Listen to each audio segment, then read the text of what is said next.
بسم اللہ الرحمن الرحیم۔ میری عزیز بہنوں، بیٹیوں اور بھائیوں، میں نے ذکر کیا تھا کہ نشے کے بارے میں ایک اور آپ کو عرض کرنا چاہتا ہوں۔ آپ نے یہ پہلا بیان سن لیا کہ جس وقت یہ شراب کی حرمت کا اعلان ہوا ہے تو پھر مدینہ منورہ کی گلیوں میں شراب اس طرح بہائی گئی ہے جیسے سیلاب آ گیا ہے۔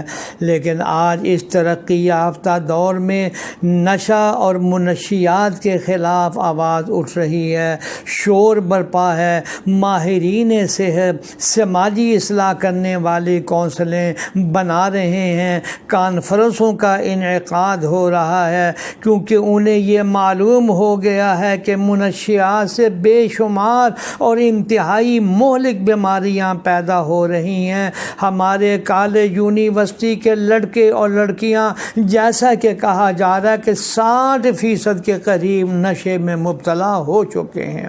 میں نے اپنے ان بھائیوں کو، عزیزوں کو جو بڑے بڑے تاجر ہیں، میں نے ان سے درخواست کی، خدا کے لیے آپ ایک ایسا ہاسپٹل بنائیں جس میں فی سبیل اللہ نشے کی زد میں آئے ہوئے لوگوں کا علاج ہو۔ الحمدللہ 1 سال سے وہ جاری ہے۔ میں اپنی آنکھوں سے دیکھ کر آیا ہوں، اور بعض مریض جو صحت یاب ہوئے ہیں وہ بھی ملنے کے لیے آئے ہیں۔ ان کا کلمہ صحیح ہو رہا ہے، نماز صحیح ہو رہی ہے۔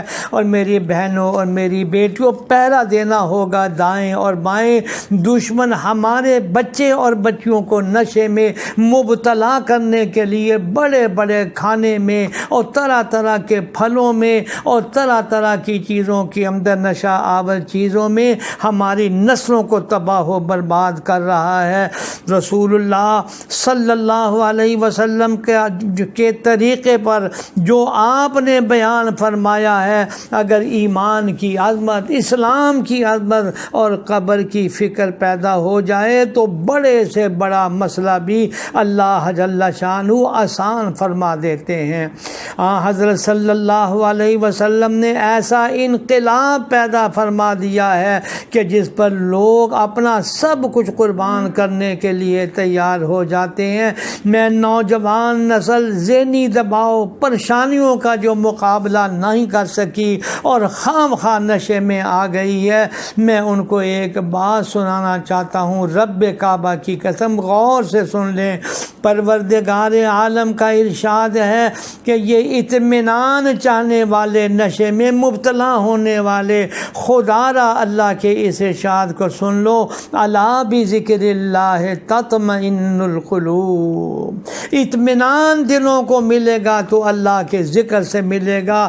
ماں باپ اولاد سے غافل تو نہیں ہو گئے، جس کے نتیجے میں یہ دن دیکھنے کو ملا جب رسول اللہ صلی اللہ علیہ وسلم نے ماں باپ کو اولاد کی تربیت کا ذمہ دار قرار دیا۔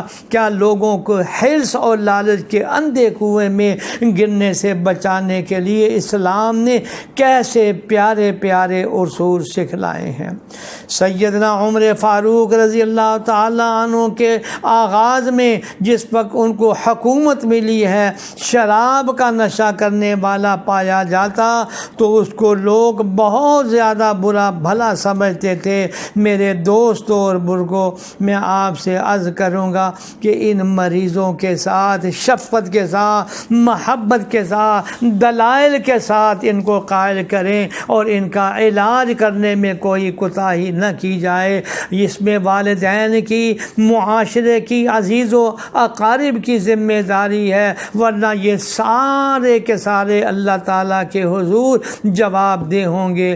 آج کے دور میں منشیات کے عادی افراد کے لیے جدید ترین علاج گاہیں، رفاہی ادارے کام کر رہے ہیں، جہاں یہ جدید ترین نفسیاتی طریقوں اور ادویات سے اس کا مکمل علاج کیا جاتا ہے۔